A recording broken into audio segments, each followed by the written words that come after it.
Good afternoon, ML. Thank you so much for joining us today. We have a number of members joining, and we're so excited to have you here. We wanted to do a customer service focused webinar so you understand what your benefits are, what they've always been during these 90 years, what you as a member, and we have to define what member means today. It's the municipality, not the individual mayor, not the individual clerk. It is the municipality, which is the member of MML. And that way you understand the different benefits that we're providing through either our staff, our services, our connections. And we're really excited to share with you today all the different ways that these dues work for your city and your town and villages. So thank you for joining us. I see a lot of friendly faces in the attendee list. So thank you all for being here. And Paula, I'm happy to turn it back to you, who runs our membership team. Maybe she gets to Thanks. come back. No, it's There she me. is. It's my Okay. buttons are slow today. Zoom doesn't like me today. The buttons are all slow.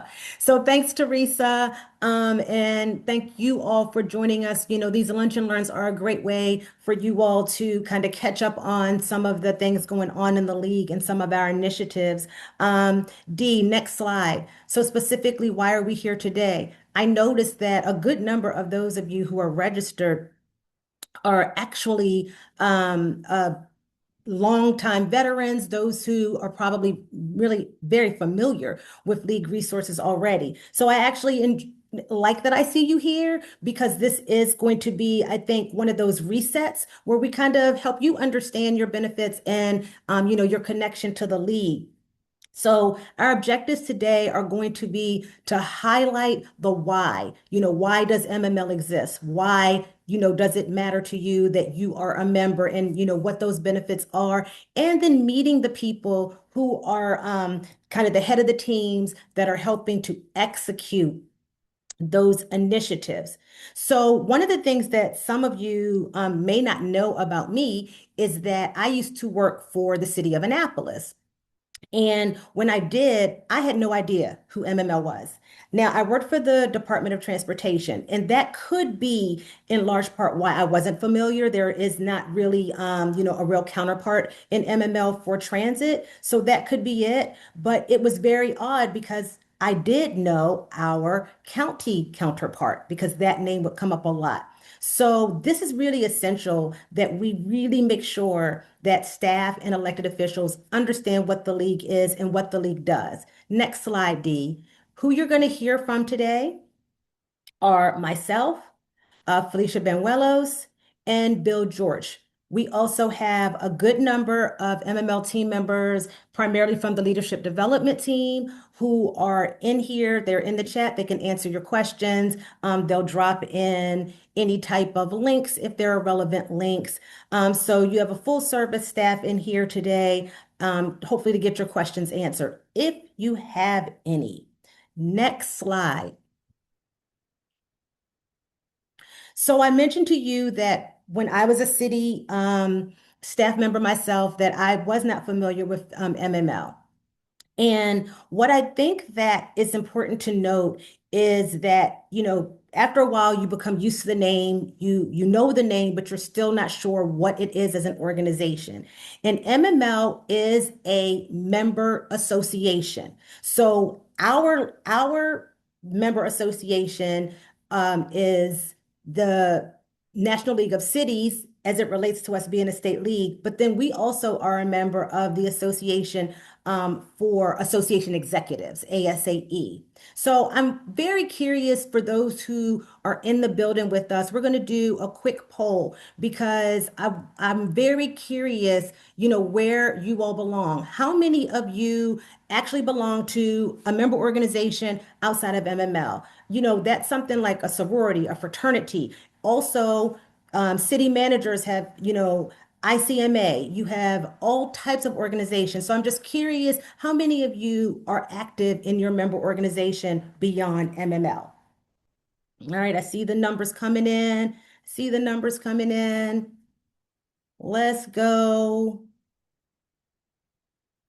And we're going to close the poll in 5, 4, 3. Get your answer in 2, 1. What I'm showing is right now that 80% of you are and 20% of you are not. So those of you who actually are familiar with member organizations, this is all old hat for you. You get the basic dynamic of it, right? So what is it that the league does that is, different than your member organizations? Well, Teresa actually talked about one of those things, and I'll wait for the next slide for that. But right now, know that our primary, nope, D, go back. Know that our primary, um, our primary duties to you are very much the advocacy that we do on behalf of all municipalities. It's the professional development that you get, and it's those partnerships. Those three simple bullets are very complex and are very involved in the number of initiatives that we actually offer. When you think about the league, we are a full service professional team because we are across so many different initiatives, so many different resources that we're juggling. And most of you who are veterans know this, but the average staff tenure of Maryland Municipal League staff is 25 years. When you look at the fact that we have a staff member, it is Sharon, who is on her 41st year. When Karen Boland was here, I believe she was here for 45 years. So we have long tenured staff members who really understand this industry and understand, more importantly, you, municipalities, and your needs. So I was able to be very succinct in the why MML, why you should join, what your membership brings in those three bullets. But what you're going to do is you're going to hear from the staff members who are going to dive a little bit deeper into what those things actually means to you. And also, it's important to note that when we're talking about our professional staff, what their experience is. I told you that I work for the city of Annapolis. We have staff who have worked in nonprofit management. We have staff who are attorneys, so they have legal experience, lobbying experience, who have been lobbyists in other areas. So you are getting folks who understand not only the association side, but they understand the services that they're giving you. They understand those industries. We come from those industries. Now, next slide. So Teresa alluded to the fact that when you are talking about membership in MML, who our members are. Now, of course, the individuals, we call you our members. Yes, you are. But the member, your connection to the league comes through your local government. It comes through your city, your town, your special taxing district. We actually are a very rare breed. You see that stat on the side. We are the only league in the nation with 100% membership. It's incredibly difficult to do that. But what does that mean to you as a member? What that means is that while many leagues have to focus on retention, like truly like trying to figure out like how do we get people, how do we recruit, how do we retain, we tend to focus more on programming and initiatives. That 100% membership allows us to focus because anyone who should belong to the league does belong to the league. We are also the only league with regional chapters. What does that mean to you? That means that we have always had to learn how to work within that system because anyone else who has affiliates, they are managing those affiliates, meaning their clerks don't run separately. Their clerks are run by the league, et cetera, et cetera, and they don't have chapters. So we have always had to, kind of look at what does that mean for us in terms of how we implement and execute. And part of the execution for us is that we work with the leadership of those chapters and those departments as guidance, because what we're doing is we're trying to help them run as many associations, because that's essentially what you're doing is you're taking a little bit of what the league does and you're trying to do it for a specialized group. I like to look at the league and say that we're like, many cities in Maryland are much smaller, right? So we're small in size, but we're large in operations. We do all of this with a staff of like 14 or 15 people. And who is the primary beneficiary? Well, the member is your municipality, and that's where you get your member privileges. All of you benefit from these programs. And so I think it's helpful to understand how we're connected. And I think that helps you to understand why we engage with you the way we do sometimes. When you see us engage with the city managers, with the clerks, with some of your administrative staff, your directors, it is because they tend to be the continuity with that 30% turnover in elected officials. That helps us to make sure that we're serving the needs of that municipality, regardless of who is there professionally or who is there in an elected capacity. So I am now going to turn it over to Bill George so that he can deep dive a little bit into that advocacy side. Great. Thank you, Paula. And good afternoon, everybody. Next slide, if you wouldn't mind. For those that don't know me, I'm Bill George. I'm the Managing Director of Advocacy and Public Policy here at the League. I have been on staff here for over 10 years, new-ish to this role within the last year or so.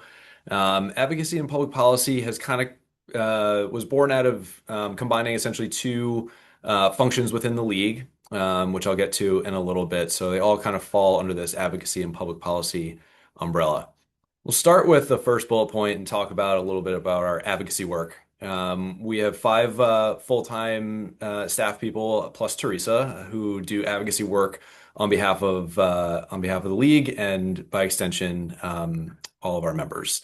The 90-day session for the Maryland General Assembly just wrapped up last month. It runs from the middle of January through the middle of April, typically. During which the General Assembly introduces thousands of bills, passes quite a few, including the state's operating capital budgets, along with a lot of other policy bills that go along with it. Through the work of the MML Legislative Committee, made up of about 20 to 25 municipal members, does the lion's share of the work to determine the League's policy positions. So the composition of the Legislative Committee is interesting. It was more formalized a few years ago to include one representative from each regional district, as well as one representative from each of the MML departments. So we're talking public works, clerks, administrators, chiefs of police, attorneys, that sort of thing. In addition to a handful of at-large seats as well. So there's both geographic representation as well as municipal staff. This is it is supposed to be a representative sample of the League membership, and we use it as not only the way for, like I said, to determine bill positions on legislation, but also during our interim work as kind of our focus group to solicit feedback. So they meet, weekly from January through the early part of March, reviewing hundreds of bills. I think we had 270 that we put before the Legislative Committee this year, took positions on 180 or so. And then League staff goes out and tries to essentially make those policy changes happen. We'll say that there's also a legislative priority process, which is underway for next year's, the 2027 Maryland General Assembly session. This is a member-driven process where the League is currently soliciting input from the members on what should be a League priority for next year. This is an important step in developing the priority package that extends through the summer into the fall, which culminates with board approval. At the end of it, the Legislative Committee vets all the proposals. League staff puts together information packets on each one. And after several meetings in July and August, the Legislative Committee recommends up to 4 proposals to be considered for approval by the board, typically at their meeting in September. League priorities they get a little bit extra attention. Having carried one of the league's priorities last year, it gets a little extra attention and time from the staff, and it shows in that we've passed a league priority in 3 out of the last 4 years, which is an impressive accomplishment. So in addition to reviewing bills and taking positions and advocating on behalf of the league's position, developing legislative priorities. We'll talk a little bit about the interim work, which is kind of the other 9 months of the year when it comes to our advocacy portfolio. And that is typically breaks down into a couple different things. One, there are both formal and informal work groups that MML staff and municipal officials are asked to staff and participate in. These are typically done in a way that will lead towards a policy recommendation for the following year, General Assembly session. So for instance, this year's sole MML priority had to do with creating a statutorily created work group looking at municipal and county revenue and seeking potential recommendations on ways to diversify and strengthen those revenue frameworks. So that work group will be starting its business after July 1st when it goes into effect. And that's just one example of a work group type thing that both league staff and municipal members participate in. The other is reviewing and providing feedback on any draft legislation that is provided to us by either a General Assembly member or potentially a state agency that is working on something on behalf of the department itself. This is an opportunity to provide feedback before the bill drafts are complete, and is something that we take very seriously and encourage our partners in state government to work with us during the interim. The session is only 90 days long, so if we can iron out some of the points of contention and compromise language, during the other 9 months of the year, it makes things a little easier come January and the start of the General Assembly session. So that's kind of the advocacy work in a nutshell. While the General Assembly only convenes for typically 90 days a year, our work on behalf of youth in terms of the advocacy element is truly a year-round endeavor. Next up is events and workshops that surround our policy work here at MML. So I'll start with some of the standalone events that we have annually on the MML calendar available for members to participate in. So starting in the beginning of the year in January, coinciding with the opening day of the General Assembly session, MML typically hosts a reception in the evening, which is an opportunity to celebrate the opening of the General Assembly, but also a chance to rekindle friendships with colleagues and forge new ones as well. So that will be on January 12th of next year. 2027 is the opening day for the General Assembly session. In March, typically in conjunction with the Maryland Mayors Association Winter Conference, is Advocacy Day. This has gone on for the past several years, and it's meant to provide an opportunity to show a presence in Annapolis and show the legislature that there's a strong force behind the league staff faces that they see every day, and that we work on behalf of the real life membership that stands behind us on this. So that's typically in March. Outside of the General Assembly session, we have a summer policy symposium this year that will be on July 30th here in Annapolis. It's a rotating policy topic. We've done a housing symposium a few years ago, one on the new cannabis framework when that came out. And this year will be on municipal financing and ways to, looking outside the box for ways to bolster that revenue stream. As you can see, there's a bit of a focus on on revenue options for municipalities, and that is intentional. If I'm remembering correctly, there were 15 or so out of the 20 legislative action requests we got from our members last year that were focused on new options for revenue. So this is clearly something that is top of mind for the membership. So that is July 30th, the Summer Policy Symposium. This year is obviously an election year for state elected officials.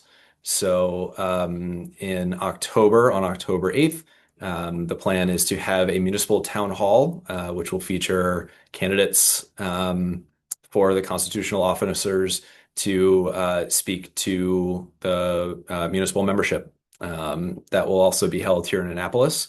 For those of you who have attended fall conferences in years past in election years, this sounds similar, and we've done something like this in the past, and it's been pretty popular.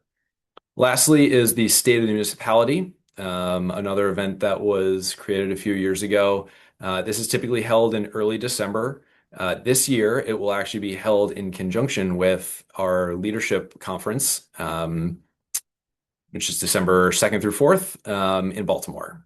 And at this event is the release of the publication of the commissioned study, which I will get to in a little bit, and then some discussion around it and hearing from various perspectives on that year's long-form research study. So those are the standalone events that are cyclical and will happen every year. Just quickly talking about the summer conference, upcoming summer conference, there are 6 advocacy track workshops at this year's conference in June. Just to highlight a few, we have a legislative recap where MML staff will go through some top of mind bills and be able to answer questions on any that you have interest in. We have the Cabinet Secretaries Roundtable, which is always a popular one where the heads of state agencies will be there along with their staff. And this is an opportunity to talk to them one-on-one about, perhaps it's a very specific issue going on in your municipality that you could use help with. Maybe it's about a broader policy topic, but it's an opportunity to kind of, meet with the various cabinet secretaries and catch their ear.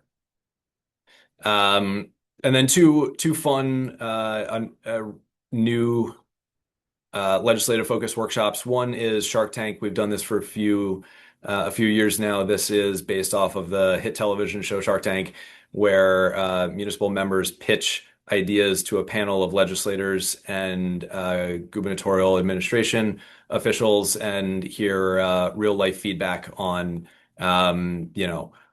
why they think it may be a good idea, perhaps where they could use some tweaking, that sort of thing. This has been a popular one in the past as well.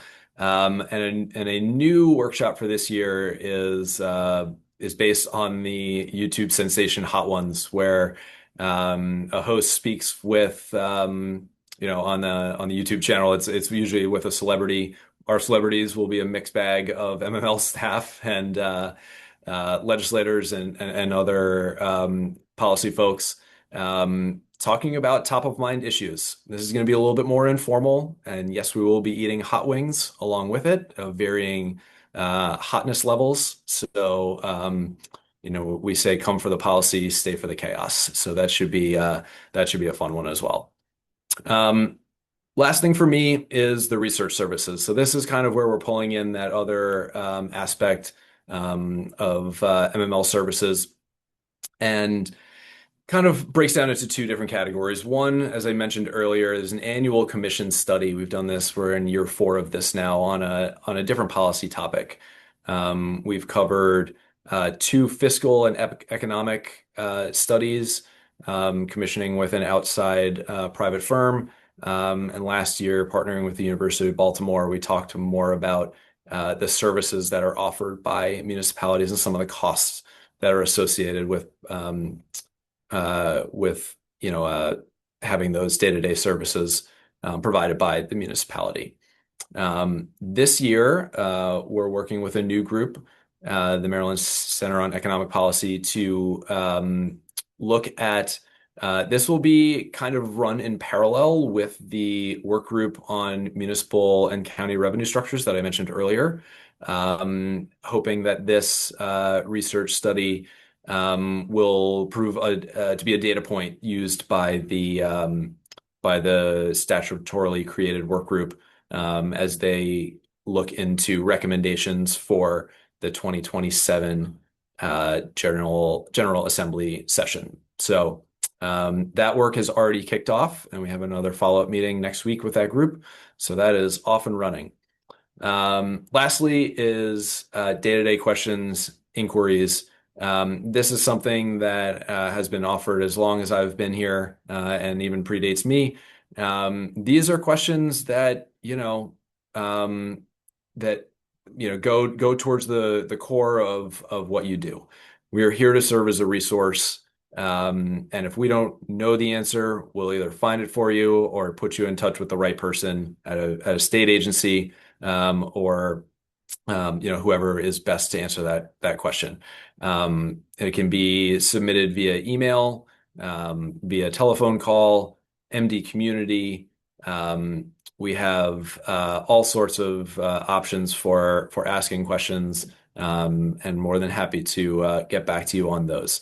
In addition, we have a digital library, which is thousands of documents, thousands of pages of documents that may help you in your quest for knowledge. There are login credentials to access this. So if you have any questions about that, first kind of talk internally to your clerk. I believe that's where all of the initial login information went to.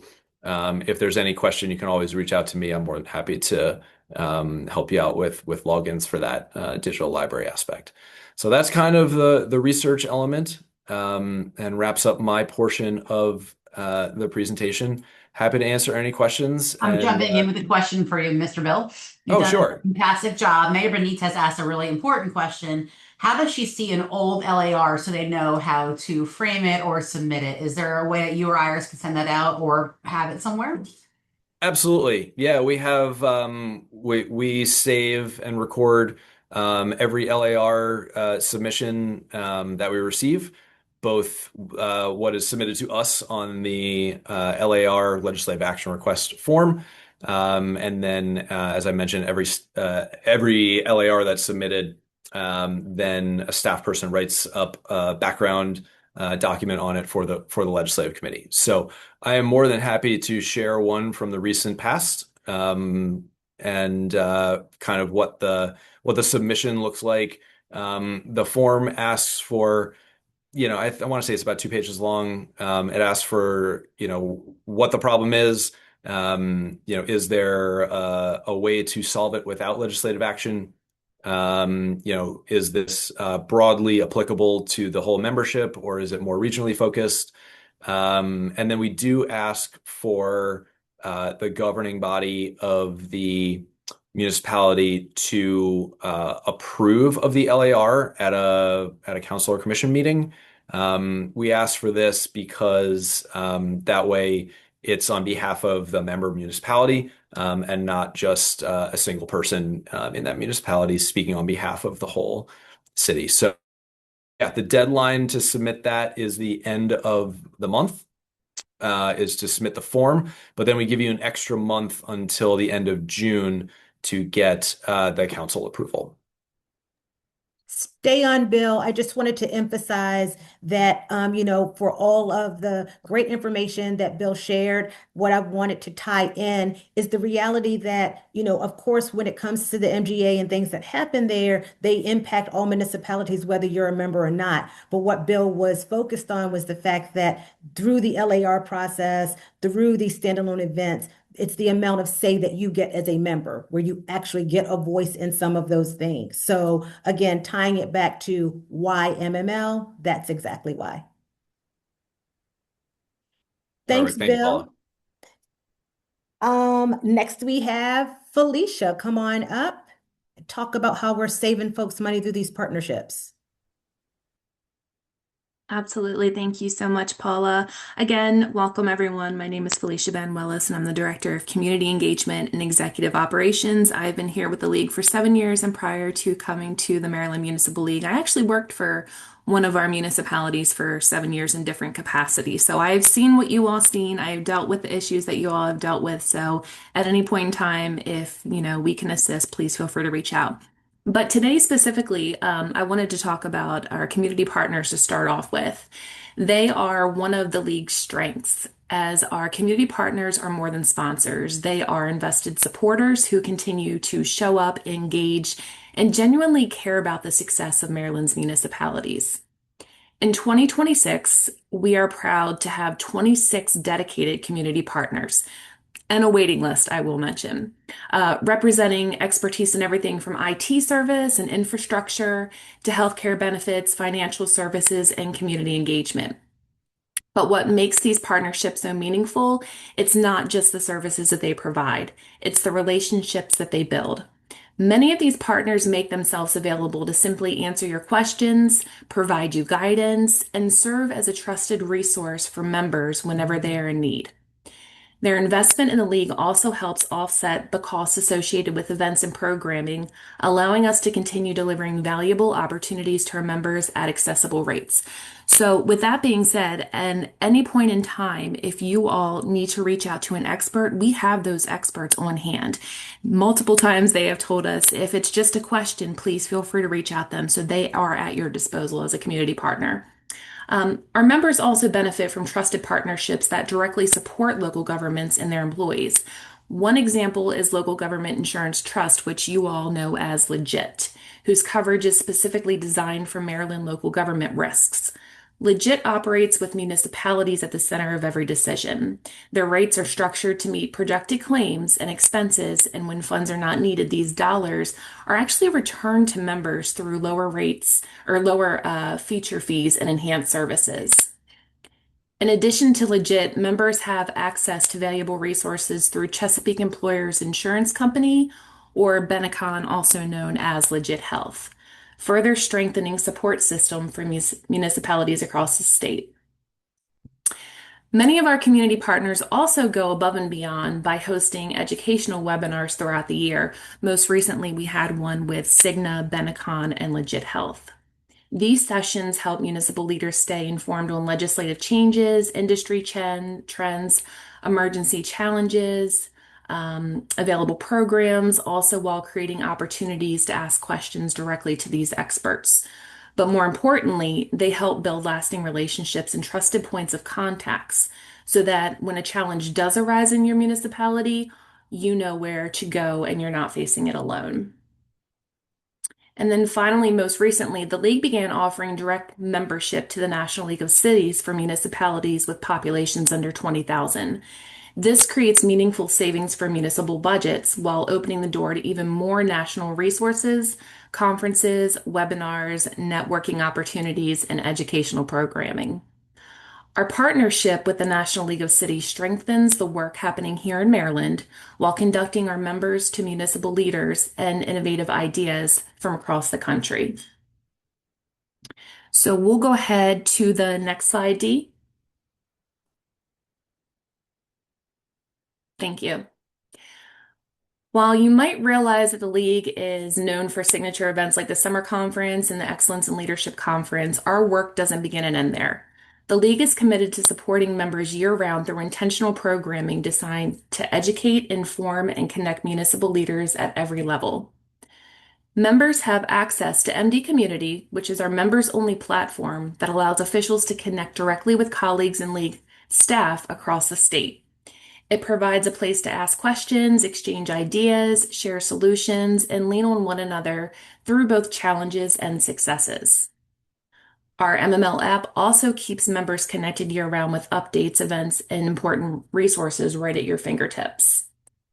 In addition, members receive 2 key publications. We have the Local Dispatch, which provides timely electronic updates and announcements, and the Local Magazine. This is published quarterly in both print and digital formats. These publications do more than share information. They celebrate the incredible work happening through Maryland's municipalities and help tell the story of local leadership across the state. And with that, I'm happy to answer any questions if you want to drop them. If not, And Felicia has mentioned several key partners here. We will be doing a version of this webinar in person at the conference, and we will have representatives from those companies to speak with you directly about that. So if you or your officials, are not using those services, or if you have questions about them, that would be the perfect opportunity to bring them.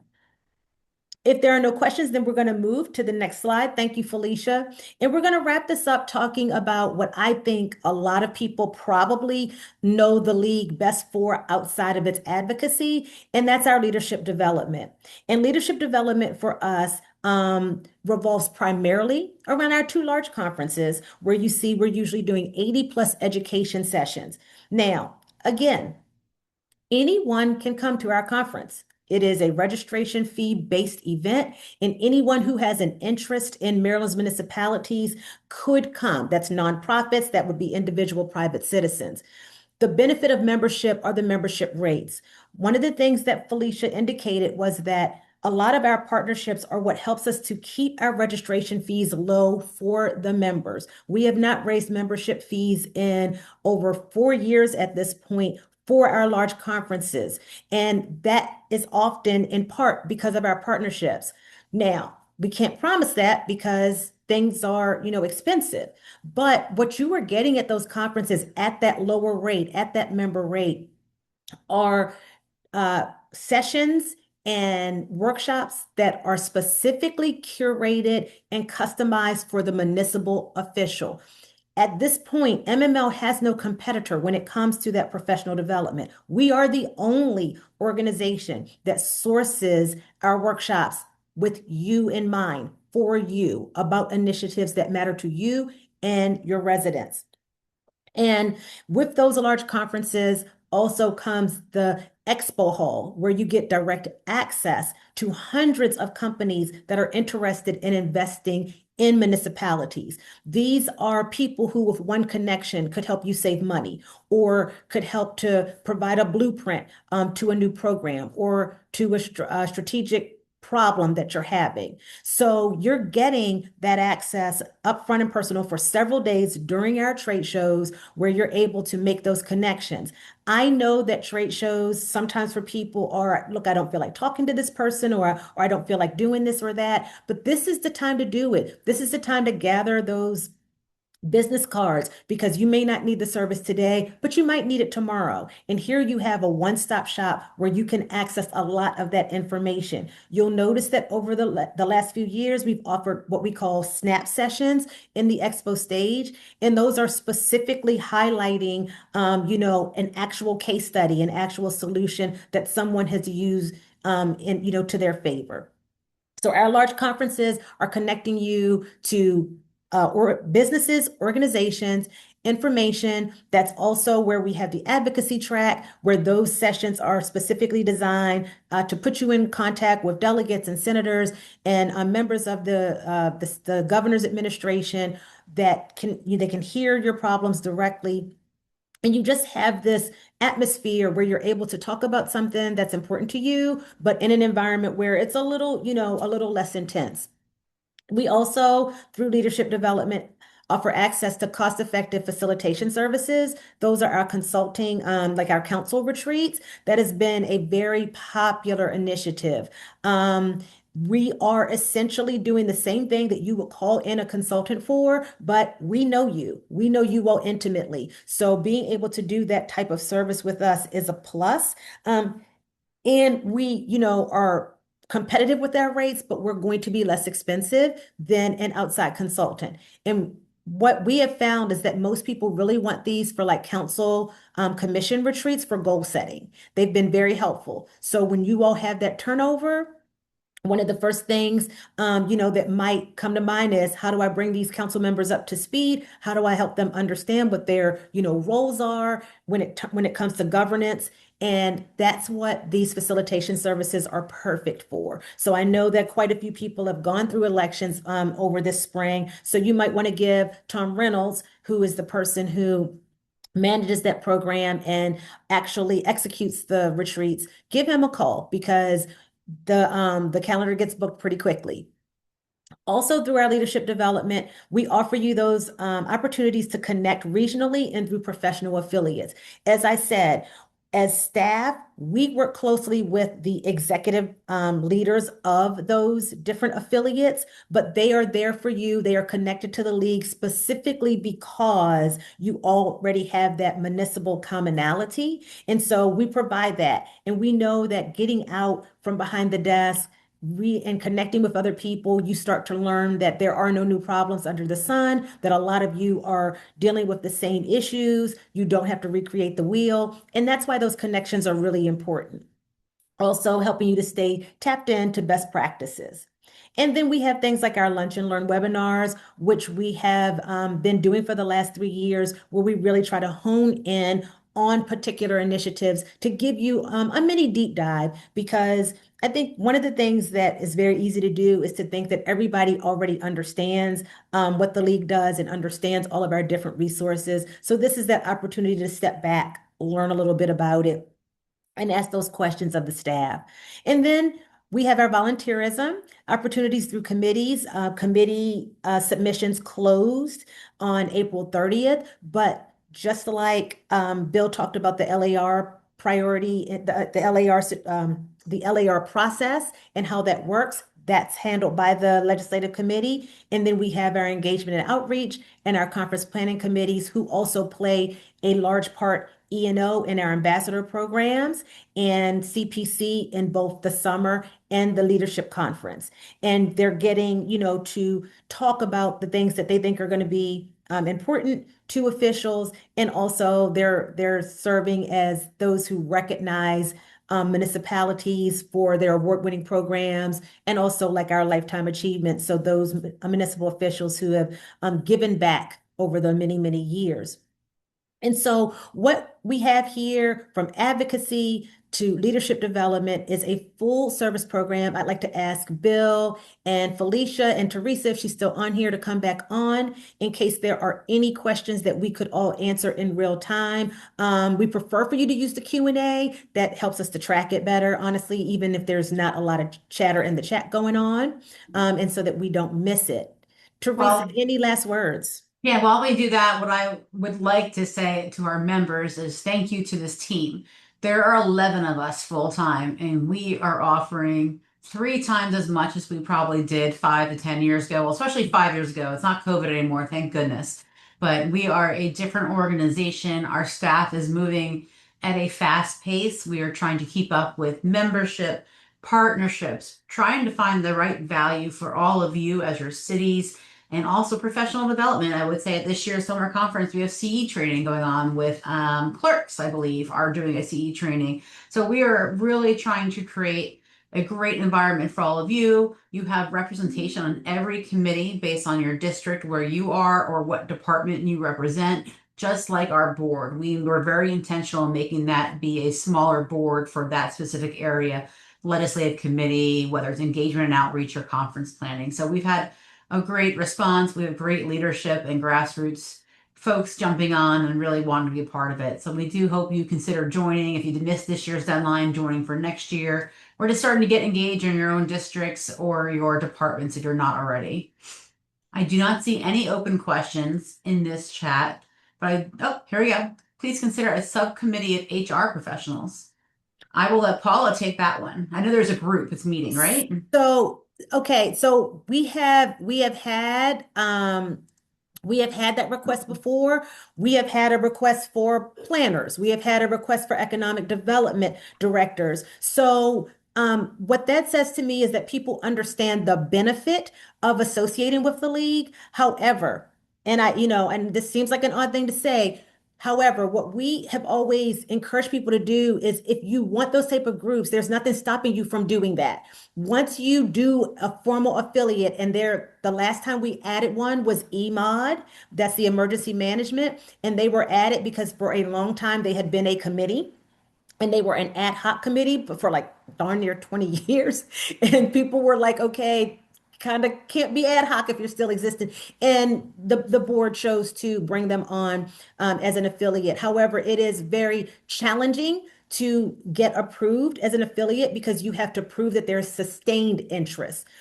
Interest is easy. Sustained interest tends to be a little bit more challenging for folks. So, my advice to you is that, if there is interest in that you all begin meeting, that you all begin just gathering, you can gather through Zoom. You can, start, just kind of meeting at conference when you know that everybody's there and start to build that sustained interest because before the board would even consider it, they'd have to know that it's something that's going to be around for a while. So, you have the connections and we certainly are open to providing you any names that we have in the database in terms of putting something in the local saying, hey, they're meeting here. We're happy to do that for you so that you can kind of get it going. But, you don't really need to be an official affiliate to start to connect with those who share that profession with you. And I would just add providing space. If you want to see what other HR professionals are maybe registered underneath that for a summer conference, we're happy to share that group with you as well.